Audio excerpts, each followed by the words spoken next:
اعوذ باللہ من الشیطان الرجیم بسم اللہ الرحمن الرحیم یا من دل علی ذاتہ بذاتہ وتنزہ عن مجانست مخلوقاتہ وجل عن ملائمت کیفیاتہ یا من قرب من خطرات الظنون وبعد عن لحظات العیون ولما کان قبل ان یکون والصلاة والسلام علی خیر خلقہ محمد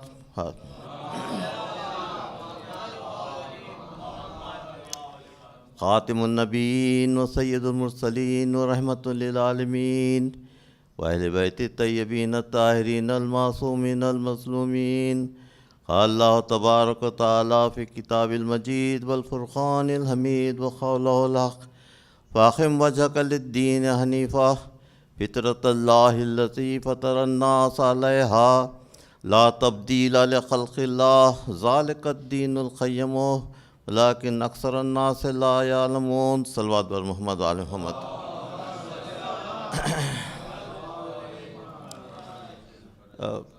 جس آیت کی میں نے آپ کے سامنے تلاوت کی وہ سورہ روم کی آیت نشان 30 ہے، جس میں اللہ فرماتا ہے کہ اپنے چہرے کو دین حنیف کی طرف پلٹا دو، اور یہ وہ راستہ ہے، وہ دین ہے جو فطرت کے مطابق ہے، اور اللہ نے انسان کو فطرت پر پیدا کیا ہے، اور یہ بہت ہی استوار دین ہے اور بہت سے لوگ اس کو نہیں جانتے۔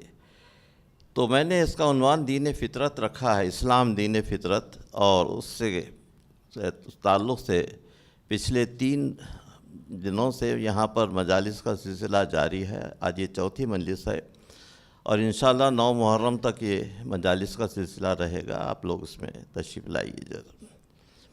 کل کی مجلس سے میں نے جو باتیں عرض کی تھیں وہ جو کل یا نہیں تشریف فرما تھے ان کے لیے، تاکہ بیان میں تسلسل رہے آج کی مجلس سے اس کا۔ کل کی مجلس سے میں نے کہا تھا کہ اسلام میں انسان کا کیا مقام ہے۔ میں نے کہا تھا کہ انسان کا مقام دوسرے مذاہب میں یہ ہے کہ جیسے کرسچینٹی میں انسان ایک گنہگار کی حیثیت رکھتا ہے، اور اس کو اپنے گناہوں کی معافی کے لیے اللہ کے بیٹے سے رابطہ قائم کرنا چاہیے۔ اور بدھ مذہب میں مہاتما گوتم بدھ نے کہا تھا کہ یہ دنیا تکالیف کا مجموعہ ہے، اور اس لیے انسان کو اس سے دور بھاگ جانا چاہیے۔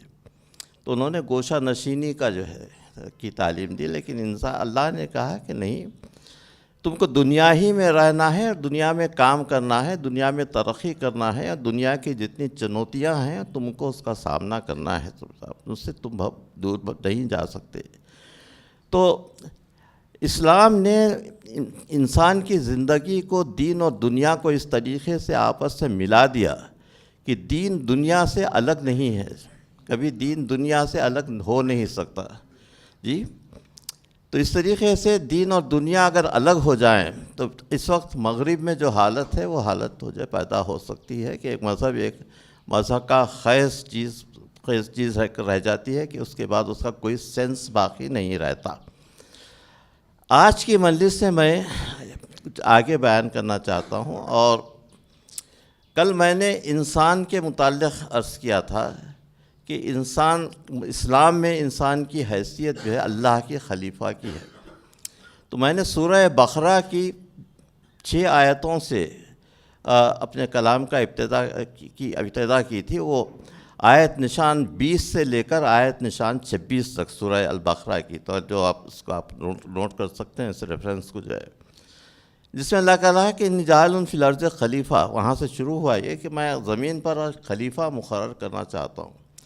تو انسان کی تخلیق کا مطلب زمین پر ایک خلیفہ کا مقرر کرنا ہے، اللہ کا نائب مقرر کرنا ہے۔ تو اللہ نے انسان کی حیثیت رکھی کہ اپنا نمائندہ اس زمین پر بنایا جو ہے، اور اس نمائندگی کے سلسلے میں اس کو ساری چیزیں مہیا کی، جس میں اللہ کہ علم الآدم اسماء کلھا، پہلے سب سے پہلے تعلیم دی، اور جتنے انبیاء گزرے ہیں اور جتنے رہنمائے دین گزرے ہیں وہ سب کے سب عالم تھے، اس میں کوئی جاہل نہیں تھا، کیونکہ کوئی جاہل دین کی تبلیغ نہیں کر سکتا، خود اگر جاہل ہو تو کیا بتا سکتا ہے۔ تو اس لیے علم بہت ضروری ہے، اور آدم کو علم دیا اور ان کا امتحان لیا گیا، ان کو کوئی چیزیں بتائی گئیں، وَعَلَّمَ الْآدَمَ أَسْمَاءَ كُلَّهَا۔ ایسا ہے اللہ ہر ایک کو ٹرائی کرتا ہے، ایسا نہیں کہ خامخواہ کسی کو فضیلت دی جائے، کسی نہ کسی چیز کے کامیابی کے بعد وہ فضیلت دی جاتی ہے۔ تو اللہ نے ان کو ان کا امتحان لیا، ان کو کچھ چیزوں کا علم دیا۔ وہ چیزیں کیا تھیں؟ وہ سارے یہاں کے جتنے دنیا کی دنیوی چیزیں تھیں، اور یا میٹر اور انرجی اور ہر چیز کے متعلق جس سے ان کو سابقہ پڑ سکتا تھا، وہ چیزوں کی تعلیم دی۔ ملائکہ بھی وہاں بیٹھے ہوئے تھے، اور اس کا ملائکہ سے جب یہ تعلیم مکمل ہو چکی تو اللہ نے کہا کہ ملائکہ سے کہا کہ میں نے ان سے جو کہا ہے تم اس کو جو ہے اس کو ریپیٹ کرو، اعادہ کرو اس کا جو کہا کہ بھئی لا علم لنا الا ما علمتنا، اس کے زیادہ ان کی مینٹل کیپیسٹی یہ تھی کہ وہ ابزارب نہیں کرتے اس کو۔ تو اس کے بعد آدم کو سجدے کا حکم دیا گیا۔ تو کل میں نے اس سجدے کے متعلق کہا تھا، یہ سجدہ جو ہے سجدہ توحیدی نہیں ہے، یہ سجدہ تعظیمی ہے، جی، کہ ایک کمال کی، ایک بزرگی کی تعظیم کی جا سکتی ہے، یہ توحید کے خلاف کوئی چیز نہیں ہے۔ تو اس لیے علم مبارک کے سامنے جھکنا یا کسی بزرگ کے سامنے جھکنا جو ہے وہ غیر اسلامی نہیں ہے جیسا لوگ کہتے ہیں، یہ بالکل اسلامی ہے۔ اللہ نے اس کی کیونکہ یہ سجدے کا حکم اس لیے دیا گیا تھا کہ قابلیت کی اور بزرگی کی عزت کی جائے اور اس کی تعظیم کی جائے۔ تو یہ جسٹ ہے کل کی مجلس کا جیسا۔ اور اس کے بعد شیطان نے انکار کر دیا، خیر اس کو سزا ملی، لیکن اصل چیز میں نے جو کل عرض کی تھی یہ تھا کہ وہ یہ آدم کی تخلیق کے متعلق ہے، اور لیکن حوا کی تخلیق کے متعلق کوئی اور آیت نہیں ہے۔ ایک دم یہ کہا ہے کہ تم اور تمہاری بیوی زوجہ دونوں جنت میں رہو، تو ایک یکایک حوا کا ذکر آیا ہے، زوجہ کا ذکر آیا ہے، اس کا مطلب یہ ہے کہ ان کی تخلیق الگ سے ہوئی ہے۔ اور میں نے کہا کہ یہ تصور کہ پسلی آدم کی پسلی سے کرسچینٹی کا جو ہے حوا پیدا ہوئی تھی، یہ بالکل غلط ہے۔ حوا کی بالکل انڈیپینڈنٹ ایگزسٹنس ہے، اور اس کا یہ بھی غلط ہے کہ وہ ترک اولا کرنے میں جو حکم دیا گیا تھا اس میں حوا کا ہاتھ تھا، اور انہوں نے کہا اپنے شوہر کو کہ وہ چل کر کھائیں، لیکن یہ بالکل غلط بات ہے، کیونکہ اللہ قرآن میں کہہ رہا ہے فَأَزَلَّهُمَا عَنْهَا، تم ان دونوں کو بہکایا گیا۔ مطلب یہ ہے کہ ان کا ہاتھ نہیں تھا، یہ دونوں معصوم تھے، ان دونوں کو بہکایا گیا۔ تو یہ کل کی مجلس کا جسٹ آپ کے سامنے میں ایک مختصر جو ہے بیان کرتا۔ آج چلیے اس کا آگے بڑھیں، اس سے جو ہے انسان میں کہ زندگی کے دو رخ ہیں۔ ایک رخ تو انسان کا جو ہے جسمانی رخ ہے، اور دوسرا حیوانی رخ ہے، دوسرا روحانی رخ ہے۔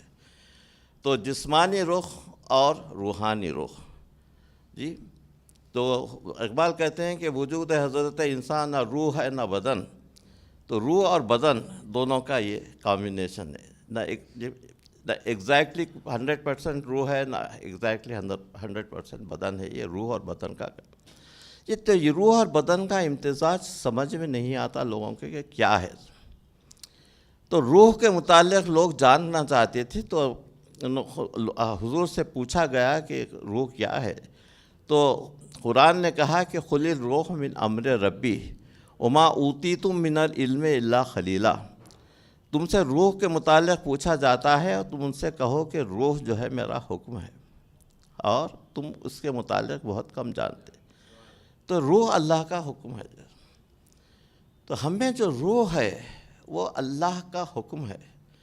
اور نفخت فیہ من روحی، کہا کہ جب اس پتلے میں میں اپنی روح پھونک دوں، تو یہ انکارنیشن نہیں ہے، یہ اللہ کی روح آ کر انکارنیشن نہیں ہے، ہم انکارنیشن کے قائل نہیں ہیں۔ مطلب یہ ہے کہ اللہ کی کے چند صفات جو ہے آدم میں پیدا ہونا، انسان میں پیدا ہونا، اور اس کے اللہ نے کہا کہ وہ جعلنا ہو سمیعا بصیرا، سمیع اور بصیر بنایا اس کے۔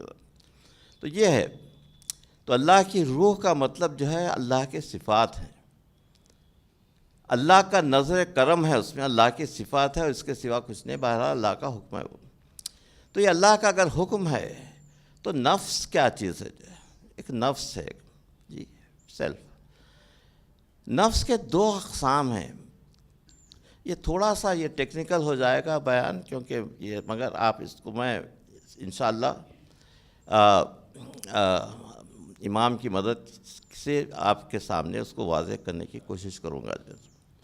نفس کے دو ایسپیکٹس ہیں جو ہے، ایک تو نفس جو ہے جسم کا عکس ہے، نفس جو ہے جسم کا عکس۔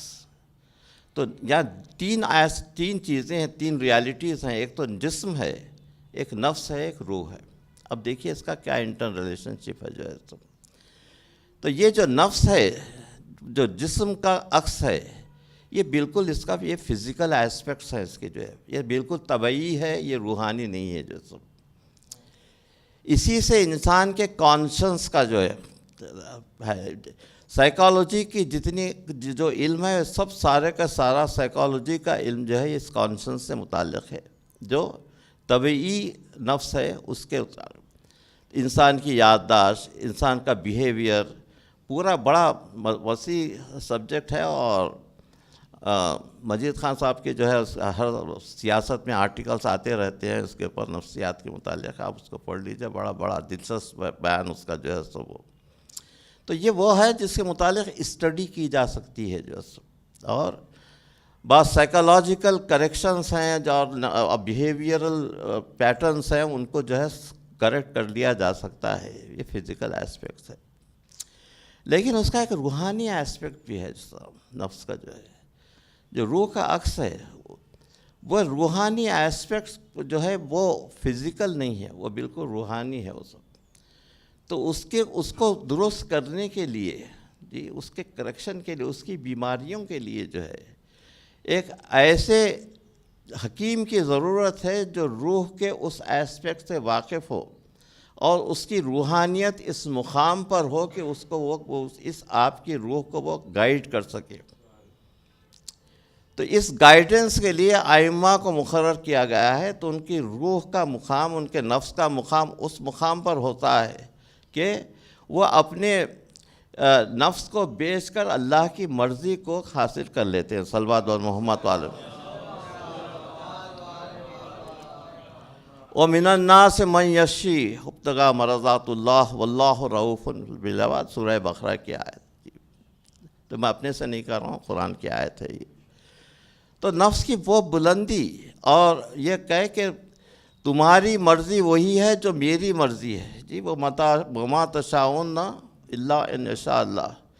تو اقبال کہتے ہیں کہ خودی کو کر بلند اتنا کہ ہر تقدیر سے پہلے خدا بندے سے خود پوچھے بتا تیری رضا کیا ہے۔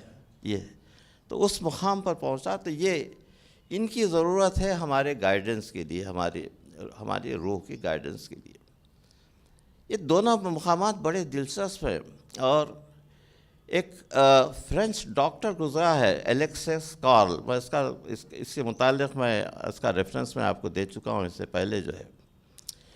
انہیں نے لکھا ہے مین دی ان نون، یہ کتاب آپ ضرور پڑھیے، اس کی جو ہے اس کا انتقال ہو چکا۔ اس میں یہ دونوں ایسپیکٹس پہ بڑی بیوٹیفل طریقے سے اس نے روشنی ڈالی ہے، فزیکل ایسپیکٹس پہ اور روحانی ایسپیکٹس پہ انسان کی جو ہے، کیونکہ روحانیت کا وہ خود قائل ہے، کرسچین ہے لیکن وہ دعاؤں کا قائل ہے جی، کہ دعاؤں سے کیا تاثیر ہو سکتی ہے۔ اس کی ایک کتاب ہے دی پریئرس، وہ بھی جو ہے وہ، اور اس کو نوبل پرائز ملا تھا اس میں فزیالوجی میں. تو اس کیلیبر کا آدمی ہے. جو پریئرس اس نے جو کتاب لکھی ہے وہ ایسا معلوم ہوتا ہے کہ امام زین العابدین علیہ السلام کے صحیفہ سجادیہ سے اس نے کافی استفادہ کیا ہے اس طرح. اور سب میں دلچسپ بات یہ ہے کہ جو بہت سے نوجوانوں کو معلوم نہیں ہوگا، لورڈس میں جو ہے فرانس میں اس کا ایک دواخانہ تھا جہاں لوگوں کو وہ دعاؤں سے ان کو شفا ہوتی تھی. جی تو دوا سے اور دعا سے دونوں، جی دونوں سے چیزوں سے جی وہ ٹریٹ کیا کرتا تھا. تو ملٹی فیسیٹڈ پرسنالٹی، جیسے ہمارے تقی بھائی اب تقی عابدی بیٹھے ہوئے یہاں پر، ملٹی فیسیٹڈ پرسنالٹی. وہ ڈاکٹر بھی ہیں اور اس کے علاوہ جو ہے اردو لٹریچر پر اتنا حاوی ہے کہ ان کی 2-3 تقاریر ابھی ہوئی ہیں جس میں شریک ہوا تھا. جو شاعر بھی ہیں، بہرحال آپ ان سے واقف ہیں. جی یہ ملٹی فیسیٹڈ پرسنالٹی، تو اس کی یہی الیکسس کال کی اس طریقے سے. تو اس کو آپ ضرور پڑھیے. تو اس میں اس نے فزیکل اور اسپریچول ایسپیکٹس دونوں پر اس پہ روشنی ڈالی ہے. تو اس کے لیے جو ہے وہ ایک اسپریچول لیڈر کی ضرورت ہوتی ہے جو آپ کے روح کو آگے لے کر بڑھ سکے، آگے بڑھا سکے اس کو جو ہے سب. تو اس لیے پیروی بہت ضروری ہے. جی اور اس روح کی ترقی کے لیے کسی سے اٹیچمنٹ ضروری ہے. ایسا اٹیچمنٹ جس کا تعلق دل سے ہو. جی اللہ نے نفس کا جہاں ذکر کیا ہے وہ افعدہ، جی یہ دل کا بھی ذکر کیا ہے، فواد افعدہ جس کے کہتا ہے کہ دل. یہ دل کیا چیز ہے؟ یہ دل کا مقام اس میں یہ ہے کہ ایسا ہے جس پہ قلب محمد پر وحی آتی تھی. جو دل کا مقام بالکل آپ کے پاس سینٹرل ہے وہاں پر، اور دل سے ہر چیز کا تعلق ہے، اور دل سے وحی آتی ہے. اور دل کا تعلق عقل سے ہے. عقل اور دل دونوں مربوط رہتے ہیں. تو اس طریقے سے جب آپ کے حواس خمسہ کوئی چیز کرتے ہیں، جو چیز فیل کرتے ہیں، وہ نفس کو اس کی اطلاع ہو جاتی ہے. اور اس کا نفس جو ہے اس کو انالائز کر کے، اس کو انالیسس کر کے وہ عقل کے سامنے پیش کرتا ہے. تو آپ کا جو تصفیہ ہوتا ہے وہ عقل کے مطابق، عقل کا تصفیہ ہوتا ہے جو ہے. اب عقل کس مقام پر ہے، وہ تصفیہ جس طریقے کا ہوگا وہ یہ ڈیپینڈ کرتا ہے کہ آپ کی عقل کس مقام پر ہے. جی اگر صحیح رہبری ہے تو تصفیہ صحیح ہوگا، غلط رہبری ہے تو تصفیہ غلط ہوگا. اس طریقے سے صحیح یا غلط رہبری کا تعلق یہ رہبری پر ہے اور عقل کی کیپیسٹی پر ہے. تو عقل کی بڑی امپورٹنس اسلام میں دی گئی ہے، اور یہی سینٹر ہے ہر چیز کا. اور اللہ نے یا تو عقل سے مخاطب کیا ہے انسانوں کو یا نفس سے مخاطب کیا ہے، کیونکہ انسان کی اصلیت جو ہے وہ نفس ہے. جو نفس کا تعلق جو ہے کی روح سے ہے، وہ نفس سے مخاطب کیا گیا ہے. اور اپنے مقرب ترین بندوں کو بھی اللہ نے نفس سے مخاطب کیا ہے. یا ایھا النفس المطمئنہ ارجعی الی ربک راضیۃ مرضیہ. اس طریقے سے جو مخاطبت ہوئی ہے وہ نفس سے مخاطب ہوئی ہے. اس کے بعد اب آپ دعا کرتے ہیں قرآن میں کہ اہدنا الصراط المستقیم. جی اہدنا الصراط المستقیم، یہ دعا جو ہے سورہ حمد کو دیکھیے، وہ 7 آیتیں ہیں اس کی جو ہے. پہلی 5 آیتیں جو ہے وہ سب حمد کے، اللہ کی حمد سے متعلق ہیں. اس کے بعد کی جو 2 آیتیں ہیں وہ 2 آیتیں بہت ہی اہم ہیں. وہ ایمان کا جز ہے. بہت سے لوگوں کو نہیں معلوم کہ وہ کیا پڑھ رہے ہیں. اس کو اہدنا الصراط المستقیم، یا اللہ ہم کو سیدھے راستے کی ہدایت کر. اب سیدھا راستہ کیا ہے؟ صراط الذین انعمت علیہم، وہ راستہ جس پر تو نے اپنی نعمتیں نازل کی ہیں. جی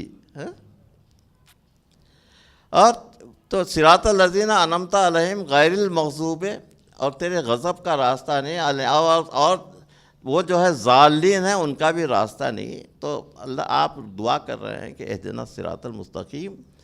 تو اسلام کے دو فرقے ہیں، یہ اہدنا الصراط المستقیم کے بعد ایک فرقہ کہتا ہے کہ الحمدللہ رب العالمین جی ہم سیدھے راستے پر ہیں، اور دوسرا توقع کرتا ہے کہ وہ کبھی نہ کبھی سیدھے راستے پر آ جائیں گے، وہ آمین کہتا ہے، صلوات و محمد وعلی محمد آمین کہتا ہے، ابھی صراط مستقیم ملا نہیں ہے جو ہے سب۔ اب حضور والا اب دیکھیے کہ صراط المستقیم کا تعلق جو ہے میرے ٹاپک سے کیا ہے۔ جی میرا ٹاپک کیا تھا؟ فاقم وجہک للدین حنیفہ، اپنے چہرے کو دین حنیف کے طرف پلٹا دو، فطرت اللہ فطر الناس علیہا۔ مطلب یہ ہے کہ اپنے چہرے کو اس طریقے سے پلٹا دو کہ تم اس صرف ایک ہی ڈائریکشن میں دیکھ سکو، تم پلٹ کر واپس مت جا سکو، اس کے بعد تم ایک ہی ڈائریکشن میں دیکھو، ادھر اور ادھر پلٹ کر دیکھنے کی ضرورت نہیں ہے تم کو۔ اس طریقے سے صراط مستقیم پر رہو کہ پلٹنے کی ضرورت نہ ہو۔ تو ایسا کون سا راستہ ہے جس پر آپ بغیر ادھر ادھر دیکھے آگے بڑھ سکتے ہیں؟ چلیے اس کے متعلق راستوں کے راستے دو قسم کے ہوتے ہیں جی۔ سبل بھی جو ہے راستے کو کہتے ہیں جی، اقبال نے سبل کا لفظ استعمال کیا ہے، اور جو ہے راستہ صراط اور سبل۔ صراط اور سبل میں کیا فرق ہے؟ صراط اور سبل میں فرق یہ ہے کہ صراط ایک راستہ ہے جس میں آپ کبھی پلٹنے کی ضرورت نہیں ہوتی، آپ کو جو ہے ادھر ادھر دیکھنے کی ضرورت نہیں ہوتی، اس سے صراط سے آپ متمسک ہو جاتے ہیں سب کام جی۔ اور سبل کے معنی کئی پاسبلٹیز ہیں، وہ دانائے سبل جو جگہ ہے کہ کئی راستوں سے واقف تھے حضور جیسے، تو وہ سبل کے معنی مختلف راستے جس میں آپ بھٹک سکتے ہیں۔ تو اللہ قرآن میں کہتا ہے کہ وہ راستے اختیار مت کرو جو تم کو سیدھے راستے سے بھٹکا دیں جیسے جی، سیدھے راستے پر باقی رہو۔ تو اہدنا الصراط المستقیم، وہ صراط مستقیم پر باقی رہنا ہے، اور اس پر ادھر ادھر پلٹ کر نہیں دیکھنا ہے، نہ واپس جانا ہے وہاں پر جی۔ تو یہ صراط مستقیم آخر ہے کیا؟ تو اللہ کہہ رہا ہے کہ جس پر ہم نے اپنی نعمتیں نازل کی ہیں۔ اب دیکھیے اللہ نے کہاں اپنی نعمتیں نازل کی ہیں۔ اللہ قرآن میں کہتا ہے ان تعدوا نعمت اللہ لا تحصوها، اگر تم اللہ کی نعمتوں کا شمار کرنے لگو تو اس کی کوئی حد نہیں ہے جی۔ ایک طرف تو ایک یہ آیت، اب دوسری طرف یہ ہے کہ الیوم اکملت لکم دینکم واتممت علیکم نعمتی ورضیت لکم الاسلام دینا، صلوات بر محمد وعلی محمد۔ سورہ مائدہ کی آیت، الیوم اکملت لکم دینکم سمجھ میں آ سکتا ہے، لیکن اتممت علیکم نعمتی کیسے جو میں نے دین اپنے نعمتوں کی تکمیل کر دی۔ جب کہہ رہا ہے کہ اتنی نعمتیں ہیں کہ تم اس کا شمار نہیں کرتا، وہ کیسا تمام ہو سکتی ہیں وہ ساری نعمتیں جو ہے جی۔ بالکل ایسا معلوم ہوتا کہ کانٹریڈکٹری ہے، لیکن کانٹریڈکٹری نہیں ہے جو ہے۔ اللہ کہہ رہا ہے کہ تم کو ایک ایسی نعمت دوں گا جو سارے نعمتوں کا نچوڑ ہے، صلوات بر محمد وعلی محمد۔ اتممت علیکم نعمتی، آج میں نے اتمام نعمت کیا۔ کس موقع پر کیا؟ جب حضور نے اعلان کیا کہ من کنت مولا ہو فہذا علی مولا، صلوات بر محمد وعلی محمد۔ اس کے بعد آ کے الیوم اکملت لکم دینکم واتممت علیکم نعمتی ورضیت لکم الاسلام دینا۔ سورہ حجر کی آیت نشان 14 پڑھ لیجئے۔ خالا صراط و عین لام یہ مستقیم۔ اب عربی میں پہلے اعراب نہیں ہوا کرتے تھے، اب تو لوگوں نے اس کے اعراب جو لگائے ہیں اب قرآن میں وہ علیہ ہو گیا جی۔ اوپر کا راستہ سیدھا ہے، تو حضور والا یہ اوپر کا اور یہ نیچے کا راستہ کیا بات ہے یہ جی؟ کوئی سینس اس سے نہیں نکلتا۔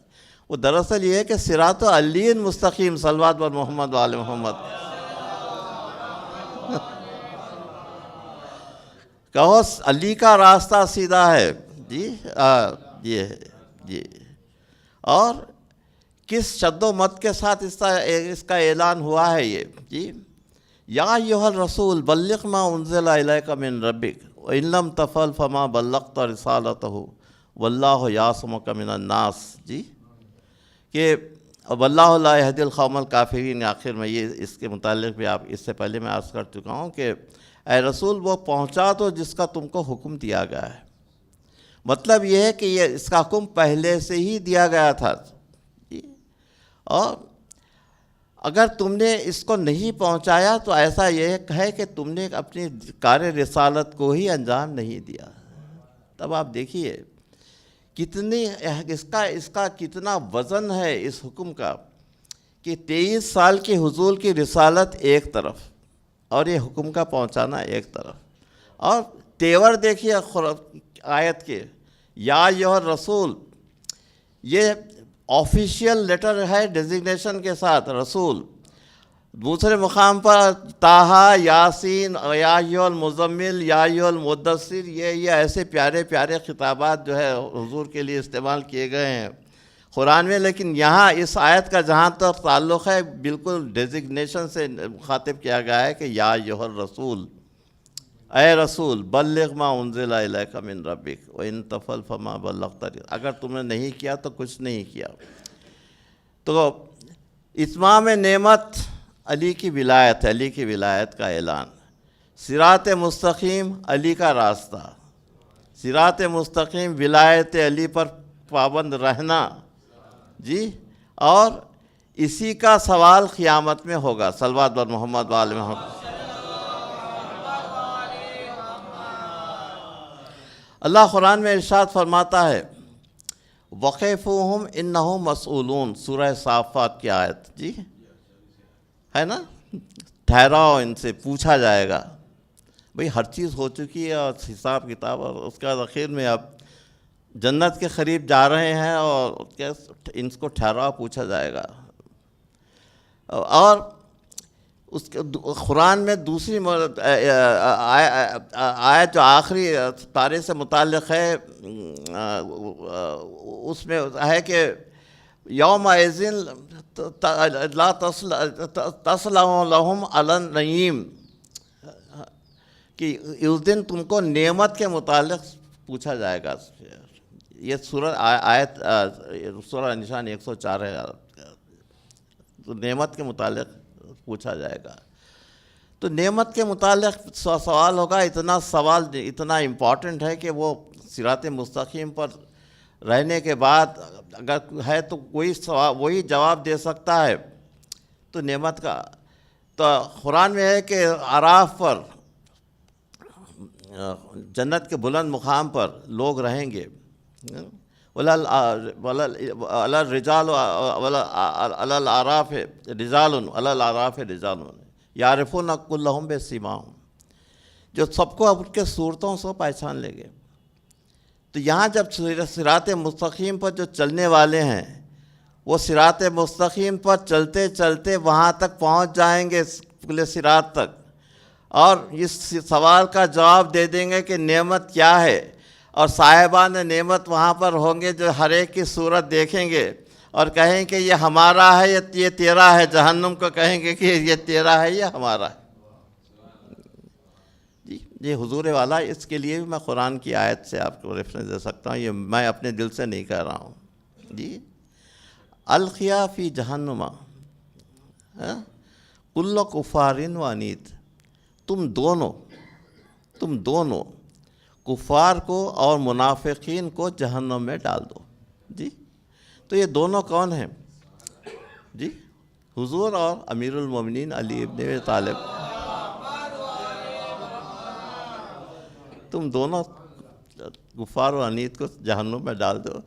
تو ہم جو کہہ رہے ہیں علی جو ہے خصیم النار والجنہ جی.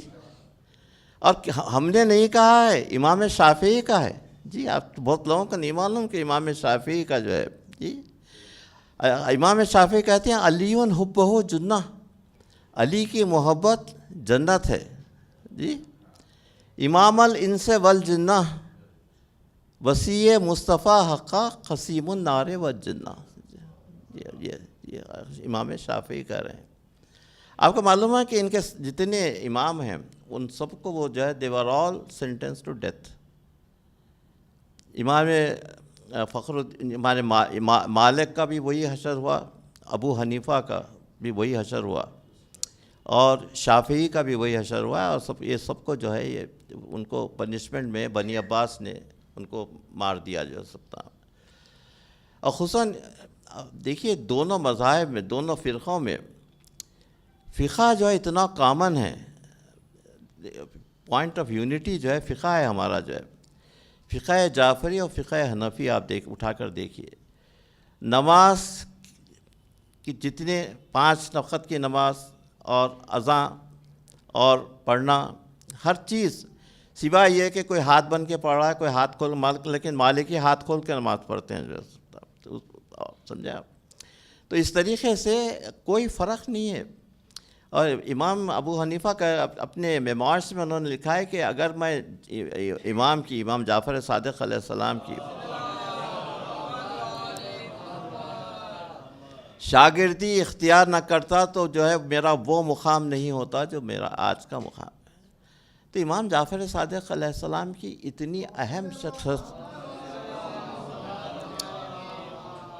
پیویٹل پوائنٹ ہے امام جعفر صادق علیہ السلام، جہاں سے فقہ، تاریخ، پورے اسلامی علوم، نہ صرف یہ بلکہ سائنسی علوم، میں نے اس کے پہلے کی مجلس میں کہا تھا ایک سائنٹسٹ ہونے کی ایسے میں جس سبجیکٹ کا طالب علم ہوں اس کا بانی امام جعفر صادق علیہ السلام۔ کیمسٹری پہلے تھیوریٹیکل سائنس تھا جی، کچھ نہیں تھا اس میں، وہ گریک تھاٹس سے متاثر تھا، اور وہ کہ وہ اربع عناصر ربی لوگ کہتے ہیں، ہوا، پانی، آگ، مٹی، یہ سب یہ اربع عناصر کے قائل تھے۔ امام نے کہا کہ ان میں سے کوئی عنصر نہیں ہے۔ تو عنصر کی تعریف آپ نے سب سے کی کہ اس ایسا جز جس کی فردر تقسیم نہیں کی جا سکے، جیسے جی، یعنی ایلیمنٹ جو ہے سب اس کی فردر تقسیم نہ کی جا سکے، اس کو آپ نے کہا کہ وہ ہے لا یجزا، اس کی تقسیم نہیں ہو سکی۔ تو سب سے پہلے ایلیمنٹ کی تعریف کی، اس کے بعد جو ہے سارے علوم سپریشن کے میتھڈز بتائے وہاں پر۔ اس کے بعد ان کے شاگرد تھے جابر بن حیان، جنہوں نے کئی پیپرز لکھے اور جتنے ایکسپریمنٹل ٹیکنیکس تھے جو ہے اس میں بتائے گئے۔ ابھی بڑی ضرورت ہے اس چیز کی کہ جیسا کتاب جو ہنری بیوفون نے جو ہے میکنگ آف ہیومینٹی میں، اس کتاب کا ریفرنس ہمارے ریاض کے پاس یہ کتاب ہے، یہ بہت نایاب کتاب تھی، اب یہ اویلیبل ہے۔ اس نے لکھا ہے کہ عربوں نے 1000 سال تک جو ترقی کی ہے اور جو علوم کی میں ترقی کی ہے، وہ سارے کے سارے علوم اس وقت تھے جب کہ یورپ جو ہے ایام جاہلیت میں تھا، سو رہا تھا۔ تو ان کا جو جاگنا تھا رینائسانس تھا، رینائسانس پر اسلامی علوم کا بہت بڑا اثر پڑا، اور اس کا سارا اس کے جو بانی ہیں ہمارے چھٹے امام جعفر صادق علیہ السلام۔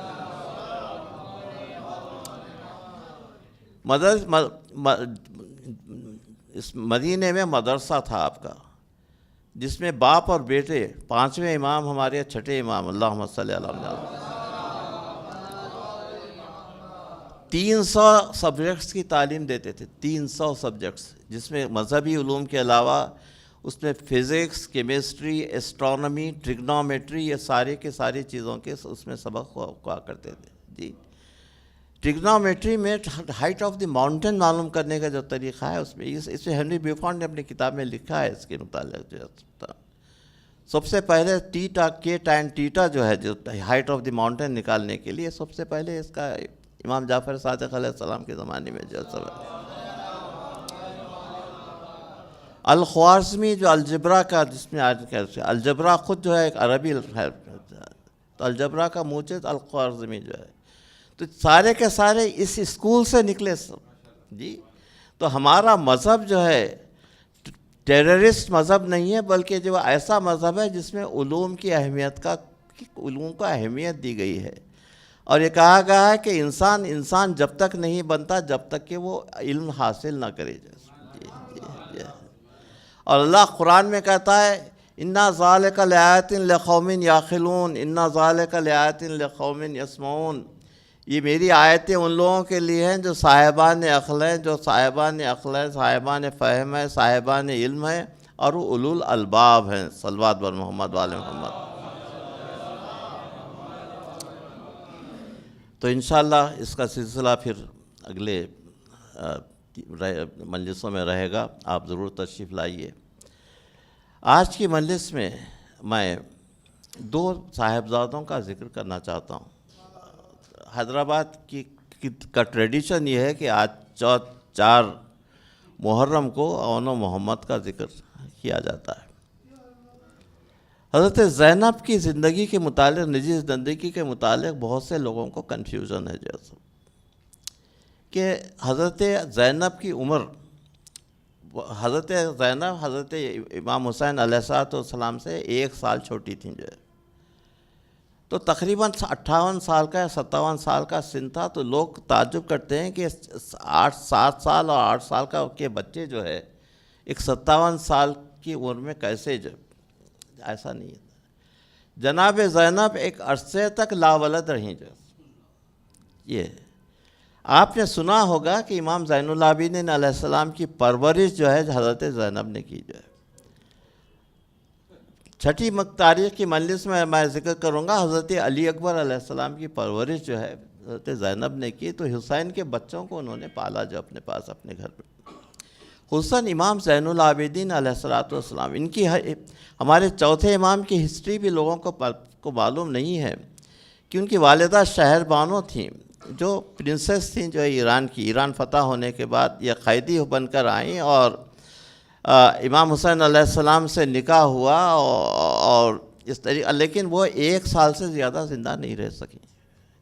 تو کربلا میں جو بانو کا لفظ ہے وہ دوسری ازواج ہیں امام حسین علیہ السلام کے، جن کو شہر بانو کہا گیا ہے. چونکہ شہر بانو کا تو انتقال ہو چکا تھا جو ہے سب. تو امام زین العابدین علیہ السلام ایک ہی اولاد، بہت کم سن تھے. انہوں نے والدہ کو دیکھا بھی نہیں تھا جو ہے. والدہ کا جب انتقال ہوا تو حضرت زینب نے بچپن سے پالا جو ہے،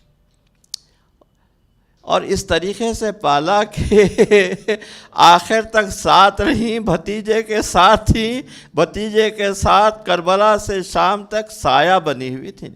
بس اس طریقے سے بھتیجے کی حفاظت کی. تو حضرت زینب کے 2 بچے اون و محمد، آخری عمر کی اولاد. اب دیکھیے کہ کتنا قریب ہونا چاہیے. اور تو جب کارزار گرم ہوا، لوگ شہادت کے لیے جانے لگے اور اذن جہاد لینے لگے، تو حضرت زینب نے ان دونوں بچوں کو اپنے ہاتھ سے پکڑ کر، ہاتھ سے تھام کر امام کی خدمت میں لائیں اور کہا کہ بھیا میں نے آپ سے آج تک کوئی خواہش نہیں کی تھی. کہا کہ بہنا کہو کیا بات ہے. کہا بھائی یہ دونوں بیٹوں کو، میرے بچوں کو تم آپ اذن جہاد دے دیجئے. کہا کہ میرے گود کے پالے ہیں. اس طریقے سے میں نے کہا نہیں تو میری خواہش ہے.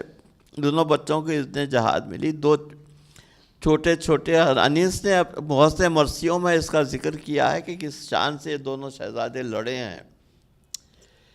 علی کے نواسے جعفر طیار کے پوتے شجاعت دونوں طرف سے، دادا کے طرف سے اور نانا کے طرف سے. تو اس طریقے سے گھوڑوں پر سوار ہوئے اور جا کر آپ کو تعجب ہوگا کہ ابو خنو اسفرائنی کا بیان ہے، تاریخ دان تھا، کہ وہ دونوں نے جنگ شروع کی. کہا کہ دیکھو بڑے بھائی نے کہا کہ تم میمنے پہ حملہ کرو، میں میسرے پہ حملہ کرتا ہوں. دیکھیے بہادری کی حالت دیکھیے. تو دونوں بھائیوں نے میمنے اور میسرے پہ حملہ کیا. شدت کی جنگ ہونے لگی اور بھاگنے لگی. آپ کو تعجب ہوگا کہ اسفرائنی لکھتا ہے کہ عمر سعد کے خیمہ تک جو حسین کے بہادر پہنچے ہیں اس میں حضرت اون و محمد تھے. عمر سعد کے خیمے تک پہنچ گئے. عمر سعد کے خیمے کی تناب پہ کاٹ دی. یہ ملعون وہاں سے بھاگا, کہنے لگا کہ دیکھو تم لوگوں کی غیرت کو کیا ہو گیا ہے کہ دو چھوٹے بچے پوری فوج کو تتر بتر کر رہے ہیں, تو پوری فوج نے مل کر حملہ کر دیا. جیسا بچے فوج میں گھر گئے. کب تک لڑتے, پیاسے تھے دونوں بچے. شدت زخم سے زخمی ہو کر گھوڑے سے گرے, نیچے تشریف لائے اور کہا کہ اماں جان مدد کے لیے, امو جان مدد کے لیے آئیے. اب یہاں سے امام حسین علیہ السلام, حضرت ابو الفضل عباس, سب پورے شہداء کربلا تھے وہاں پر. یہ تلوار کھینچ کے پہنچے وہاں پر. تو اس طریقے سے پہنچے کہ دونوں بچے تقریباً اتنے بے ہوش تھے کہ تقریباً وہ موت کے قریب تھے. تو امام حسین علیہ السلام نے ایک بچے کو اٹھا لیا اور حضرت عباس نے ایک بچے کو اٹھا لیا. یہ دونوں بھائی, یہ دونوں لاشیں لے کر خیمہ گاہ کو پہنچے. ہمارے یہاں کا طریقہ یہ ہے, بلکہ ہندوستان کا طریقہ یہ ہے کہ جب بھائی اپنے بیاہتا بہنوں کے گھروں میں جاتے ہیں تو کوئی نہ کوئی تحفہ لے جاتے ہیں. جناب زینب کے خیمے میں آ رہے تھے.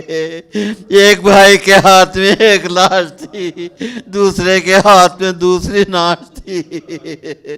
لے جا کر خیمے میں لٹا دیا گیا.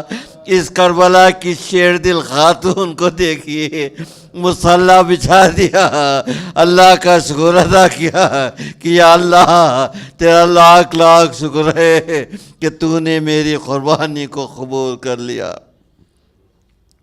سیعلم الذین ظلموا ای منقلب ینقلبون. الہی قلبی محجوب و نفسی معیوب و عقلی مغلوب غائی غالب. طاعتی قلیل معصیتی کثیر لسانی مخیر فی الذنوب. وکیف حیلتی و ستار العیوب کشاف الذنوب غفار الذنوب یغفر الذنوب کلہا بحرمت محمد اطرتہ الطاہرین. یا غفار یا غفار یا غفار برحمتک یا ارحم الراحمین. و سیعلم الذین ظلموا ای منقلب ینقلبون. ماتم حسین. تیروں کے مصلی پر وہ سجدے شکرانہ, تیروں کے مصلی پر وہ سجدے شکرانہ. شبیر نے بتلایا, شبیر نے بتلایا, اسلام پہ مر جانا. تیروں کے مصلی پر وہ سجدے شکرانہ. کچھ اس طرح لاش آئی ایک رات کے بیاہ کی.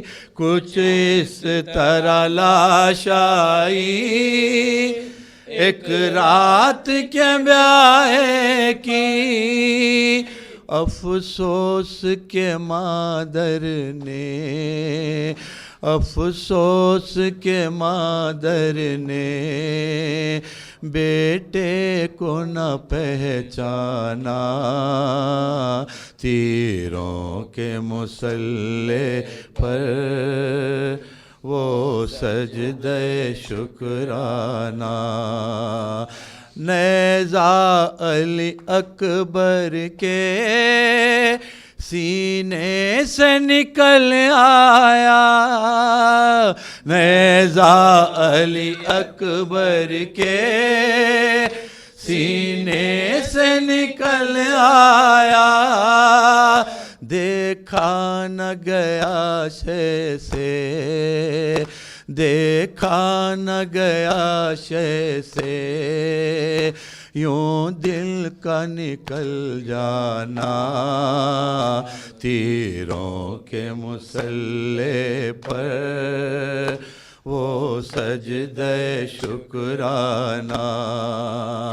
یہ ماں کی وصیت تھی عباس دلاور کو یہ ماں کی وصیت تھی، عباس دلاور کو جب دین پہ بن آئے، جب دین پہ بن آئے، تم دین پہ مر جانا، تیروں کے مسلح پر وہ سجدہ شکرانہ، ایک تیر علی اصغر کے گردن پہ لگا کر، ایک تیر علی اصغر کے گردن پہ لگا کر، ایک تیر علی اصغر کے گردن پہ لگا کر، معصوم کا ہنس دینا، معصوم کا ہنس دینا، اور موت کا گھبرانا، تیروں کے مسلح پر وہ سجدہ شکرانہ، سوچو تو مسلمانوں یہ بات ہی کیا کم ہے، سوچو تو مسلمانوں یہ بات ہی کیا کم ہے، احمد کی نواسی کا، احمد کی نواسی کا دربار میں آ جانا، تیروں کے مسلح پر وہ سجدہ شکرانہ، سیدانیوں کا اس دم کیا حال ہوا ہوگا، سیدانیوں کا اس دم کیا حال ہوا ہوگا، معصوم کا رو رو کر، معصوم کا رو رو کر زندان میں مر جانا، تیروں کے مسلح پر وہ سجدہ شکرانہ، بھولے گا زمانہ یہ منظر نہ کبھی نہ سے، بھولے گا زمانہ یہ منظر نہ کبھی نہ سے، بے شیر کی میت کو، بے شیر کی میت کو شبیر کا دفنانا، تیروں کے مسلح پر وہ سجدہ شکرانہ، شبیر نے بتلایا، شبیر نے بتلایا اسلام پہ مر جانا، تیروں کے مسلح پر وہ سجدہ شکر، حسین حسین حسین حسین، یا علی یا علی یا عباس عباس، حسین حسین حسین۔ بسم الله الرحمن الرحيم. السلام عليك يا أبا عبد الله وعلى الأرواح التي هلت بفنائك، عليك مني جميعا سلام الله أبدا ما بقيت بقي الليل والنهار، ولا جعل الله آخر عهدي مني لزيارتكم. السلام على الحسين وعلى علي بن الحسين وعلى أولاد الحسين وعلى أصحاب الحسين، خصوصا سيدي مولاي أبو الفضل العباس ابن أمير المؤمنين، وأختك زينب بنتك سكينة، وقاسم ابن الحسن المسلم بن عقيل هاني ابن عروة، وحبيب ابن مزار هر الشهيد الرياحي، ساداتي موالي جميعا ورحمة الله وبركاته. السلام عليك يا مولاي يا غريب الغرباء يا معين الضعفاء والفقراء يا سلطان أبو الحسن يا علي بن موسى الرضا. كن شفيعنا وشفيع والدينا في يوم الجزاء ورحمة الله وبركاته. السلام عليك يا حجة ابن الحسن يا صاحب الزمان يا شريك القرآن يا خليفة الرحمن يا إمامنا إمام الإنس والجان. أجل الله تعالى فرجك وسهل الله تعالى مخرجك وظهورك. السلام عليكم يا أهل بيت النبوة ومعدن الرسالة ورحمة الله وبركاته.